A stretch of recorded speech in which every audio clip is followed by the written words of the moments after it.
कांग्रेस की दिवाली तो बीजेपी का दिवाला। कुछ ऐसा ही हाल रहा उपचुनाव में। जीत का दावा करने वाली बीजेपी तीसरे और चौथे नंबर पर रही, और तो और वल्लभ नगर में तो लुटिया ही डूब गई। धनतेरस के दिन कांग्रेस के लिए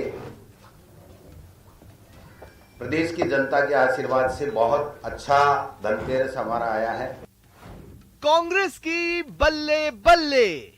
कांग्रेस पार्टी के कार्यकर्ताओं की मेहनत की जीत, हमारे राजस्थान की सरकार मुखिया अशोक गहलोत जी के नेतृत्व में जो गुड गवर्नेंस हो रही है उसकी जीत, बीजेपी का बंटाधार। उपचुनाव के दोनों मुद्दों का यदि आप सारगर्भित विश्लेषण करेंगे तो इसमें स्थानीय मुद्दे और स्थानीय समीकरण ही ज्यादा हावी थे। कांग्रेस की दिवाली, लेकिन हमारा विरोध नहीं था, बीजेपी का विरोध था, क्योंकि अच्छे दिन, 15 लाख, 2 करोड़ नौकरियां, भाइयों बहनों चिंता मत करो। बीजेपी का दिवाला। स्थानीय मुद्दे और स्थानीय समीकरण ही ज्यादा हावी थे। जो वोटों का डिवीजन है वो प्रमाणिक कारण था, उसको ठीक से देखेंगे तो आपको ठीक चीजें समझ में आ जाएंगी। कमल मुरझाया, हाथ इतराया। अटल जी कविता है, क्या हार में क्या जीत में, किंचित नहीं भयभीत में, कर्तव्य पथ पर जो भी मिला ये भी सही वो भी सही।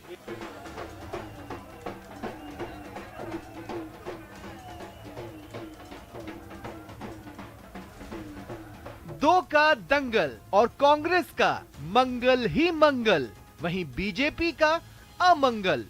दिवाली से पहले कांग्रेस की दिवाली हो गई तो बीजेपी का दिवाला ही निकल गया। कांग्रेस ने जीत का डबल धमाका किया तो बीजेपी के खाते में करारी हार आई। धरियावद में बीजेपी प्रत्याशी खेत सिंह मीणा तीसरे नंबर पर रहे तो वल्लभ नगर में हिम्मत सिंह झाला मुकाबले में दिखे ही नहीं। हाल ये रहा कि वल्लभ नगर में जमानत बचाने के लिए संघर्ष करना पड़ा, लेकिन हिम्मत सिंह झाला जमानत भी नहीं बचा पाए। इधर उपचुनाव में हार से बीजेपी के हौसले पस्त हैं, लेकिन बीजेपी के प्रदेश अध्यक्ष सतीश पूनिया ने हार से कार्यकर्ताओं को हताश न होने की अपील की।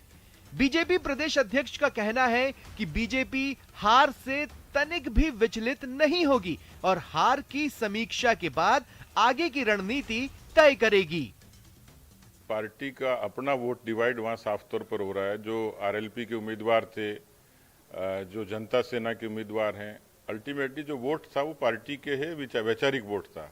तो इसलिए केवल उम्मीदवार की कमजोरी कहें ये उचित नहीं होगा। नया था, कई बार नयापन कारक भी होता है, कई बार नएपन के लोगों को लाभ भी मिलता है, नया चेहरा होता है उसको लोग एडमायर करते हैं। पर उपचुनाव में वहाँ के स्थानीय समीकरण और स्थानीय मुद्दे ज़्यादा प्रभावी होते हैं।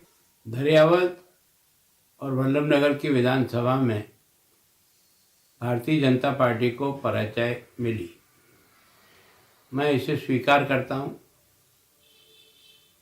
और इसके लिए उस जनता का भी मैं धन्यवाद करता हूं जिन्होंने हमारा साथ दिया। उन कार्यकर्ताओं का भी अभिनंदन करता हूं जिन्होंने पूरे मन से प्रयत्न किया पार्टी को जिताने के। लेकिन जनता ने हमारे उम्मीदवारों को स्वीकार नहीं किया। इसे समझते हुए हम अपनी रणनीति आगे से तैयार करें और फिर से कार्यकर्ताओं को हम सब लोग एक तरह से उनको प्रेरित करें, ताकि हमारा यह कार्य राष्ट्रीय कार्य है। हम इस पार्टी का निर्माण किया है वो देश के लिए किया है, एक विचारधारा के लिए किया है। लेकिन जरा समझिए कि आखिर बीजेपी को उपचुनाव में हार का मुंह क्यों देखना पड़ा। उम्मीदवारों के चयन में प्रदेश नेतृत्व की सलाह न मानना, टिकट बंटवारे में केंद्रीय नेतृत्व का ज्यादा दखल, धरियावद में कन्हैया लाल मीणा को टिकट न देना। कन्हैया लाल को टिकट मिलता तो पार्टी को सहानुभूति का फायदा मिलता। मुख्यमंत्री अशोक गहलोत के धुआंधार दौरों ने बीजेपी की हालत पतली कर दी। धरियावद में युवाओं का अधिकांश वोट बीटीपी के बागी थावरचंद डामोर ले गए। खेत सिंह मीणा के एक ऑडियो ने बीजेपी कार्यकर्ताओं का मनोबल तोड़ दिया। वल्लभ नगर में भी उदयलाल डांगी को टिकट न देना हार की वजह बना। आरएलपी के टिकट पर उदयलाल डांगी मुकाबले में दूसरे नंबर पर रहे। मुख्यमंत्री अशोक गहलोत ने जो दावा किया था वो सच निकला। बीजेपी को मुकाबले में चौथे नंबर पर बता रहे थे और नतीजों में ये सच साबित हुआ। वल्लभनगर में बीजेपी के प्रत्याशी हिम्मत सिंह झाला चौथे नंबर पर रहे।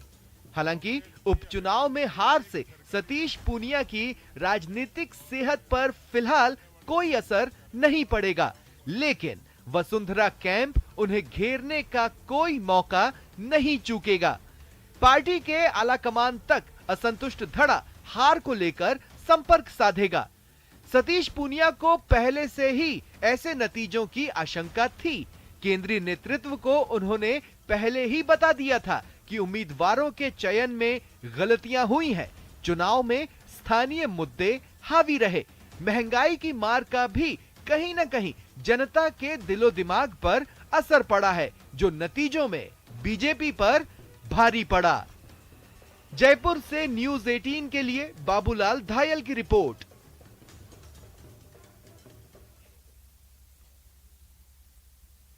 और जैसे ही उपचुनावों के नतीजे हर राउंड के साथ सामने आ रहे थे, कांग्रेस के खेमे में उत्साह बढ़ता जा रहा था। और यह भी एक खास बात है कि कांग्रेस ने जब चुनावी सरगर्मियां तेज थी, दोनों ही दल हाथ पैर मार रहे थे, उस वक्त ये कहा था कि वल्लभनगर में बीजेपी की बुरी स्थिति है, हो सकता है वो तीसरे या चौथे नंबर पर खिसक जाए। और उनकी वही भविष्यवाणी वल्लभनगर में सही भी साबित हुई।